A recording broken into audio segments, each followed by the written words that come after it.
All right, we're going to be simplifying some complex fractions. And this is very similar to adding and subtracting fractions, but let's go through and talk about what a complex fraction is, and then we're going to talk about how the steps to do this. First of all, a complex fraction is simply a fraction that contains fractions in the numerator and denominator. So it's fractions in a fraction. That's why it's complex. They're ugly looking. The steps to simplify these are as follows. Number one, find the lowest common denominator. Okay? Second, we're going to use the smart ones again. The third step is we're going to multiply each term by the common denominator to get rid of the fractions in the numerator and denominator to simplify what the fraction looks like. And at the very end, we're going to simplify. Well, let's do a couple of examples so I can show you how this works. All right, simplifying complex fractions. First example.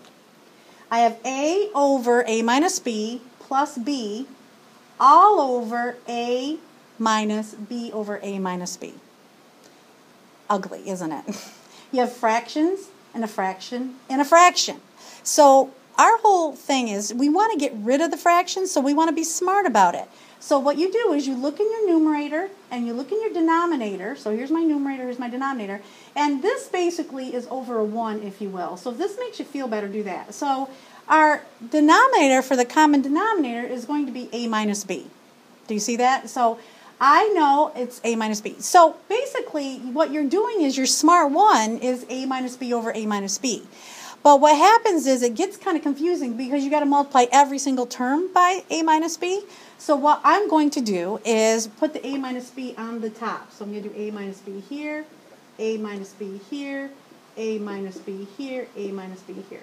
Now the whole idea that I write it in the numerator spot is because you can cancel if you want. So I'm taking this and I'm multiplying by a minus b. By doing that, it cancels out the denominator, and that's the whole idea, is we want to get rid of the fraction. That first fraction is just a. Plus, now this, there's nothing to cancel. Do you see that? So it's going to be b times a minus b. All over. Here I've got a times a minus b. There's nothing to cancel, so I have a times a minus b. Minus, now I have a minus b times this fraction. These actually cancel, and I have a b. Now, I got rid of the fractions. Yay. But you have to be careful because you have to do the distributive property here and here to simplify this. You cannot cancel those. Don't cancel. If you think you're going to have the canceling disease, I call it, multiply it through right here and write it down so that you don't have that urge. So now I have a plus ab minus b squared. So I have ab, I just put the a first, minus b squared, all over a squared minus ab minus b. This fraction has the same value as that original fraction. It's still not very pretty. However, it's much prettier than having fractions and fractions or a complex fraction. Now, I look here to see if I can factor that to simplify, because I have a term, and I can't factor the top, and I cannot factor the denominator, so that's our answer. Again, you check to simplify at the end.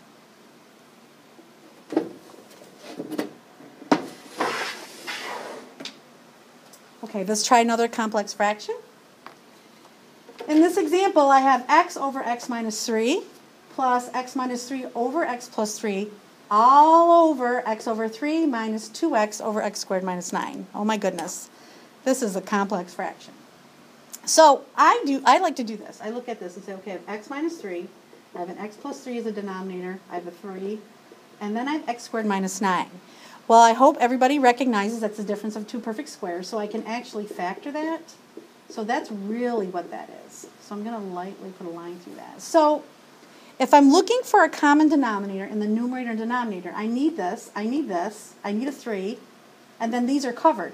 So I basically am going to do those 3. Now this makes it look kind of messy, but I suggest writing it for each term, and then you can cancel it out. So I have 3 times x minus 3, x plus 3.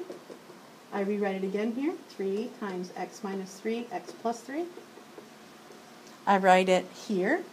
3 times x minus 3, x plus 3. And I have it here. 3 times x plus 3, x minus 3. So I have multiplied every term in my complex fraction by the common denominator. Now the fun part, let's cancel. So this gets rid of that fraction. So I have x times 3 times x plus 3. So let's just go fast slowly. So that's 3x times x plus 3. I'm just going to go slow. That's my first fraction, is down to that now. Here the x plus 3 will cancel. Now I have this, so I have plus 3 times x minus 3 times x minus 3. Fraction's gone, so that's good. All over, here the 3's canceled, but I have an x, so I have x times x minus 3, x plus 3. And then here, these both cancel. How nice. So this is minus 6x. That's the easiest one of the whole thing. So the numerator is going to kind of look like this. I'm going to have 3x squared plus 9x. All right. Now this, I'm going to multiply this. Now if you multiply x minus 3 times x minus 3, it's x squared minus 6x plus 9. And then I multiply them all by 3. So I've got plus 3x squared minus 18x plus 27.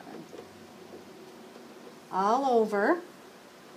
And the denominator, I multiply these out, I get x squared minus 9, and I multiply by x. So I have x cubed minus 9. Okay, minus 9x, excuse me.